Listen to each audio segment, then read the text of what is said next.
اللہ ہر چیز پر قادر ہے۔ بعض بزرگوں سے منقول ہے کہ وہ ایک عورت سے ملے، ان کی نظر اس پر پڑ گئی، اس وجہ سے ان کو رنج ہوا اور فرمایا کہ اے اللہ، بے شک تو نے بینائی تو اپنی جانب سے ایک نعمت عطا کی ہے، لیکن ڈر ہے کہ یہی بینائی مجھ پر عذاب ہوگی، اس لیے اس کو تو مجھ سے لے لے۔ چنانچہ وہ اسی وقت اندھے ہو گئے۔ اس کے بعد وہ مسجد جاتے تھے تو ان کا ایک چھوٹا بھتیجا ان کو کھینچ کر یعنی ہاتھ وغیرہ پکڑ کر لے جاتا تھا۔ جب وہ لڑکا ان کو مسجد تک پہنچا دیتا تھا تو خود وہاں سے چل دیتا تھا اور لڑکوں کے ساتھ کھیلنے لگتا تھا اور ان کو چھوڑ دیتا تھا۔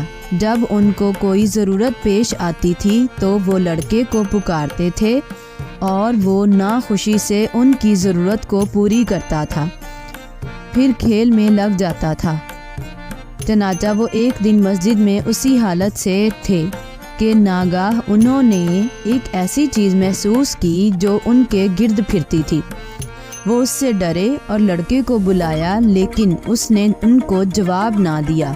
اس کے بعد انہوں نے اپنی نظر آسمان کی جانب اٹھائی اور کہا کہ اے میرے معبود، میرے سردار، میرے آقا، بے شک تو نے مجھے ایسی بینائی عطا فرمائی تھی کہ میں اس سے تیری اس نعمت کو دیکھتا تھا جو مجھ پر تھی، لیکن میں ڈرا کہ یہ نعمت بینائی مجھ پر عذاب ہوگی۔ میں نے تجھ سے سوال کیا کہ تو اس کو لے لے، تو نے اس کو لے لیا اور اب میں بینائی کا محتاج ہوں، اس لیے اے اللہ، میں تجھ سے سوال کرتا ہوں کہ تو اس کو مجھ پر واپس کر دے۔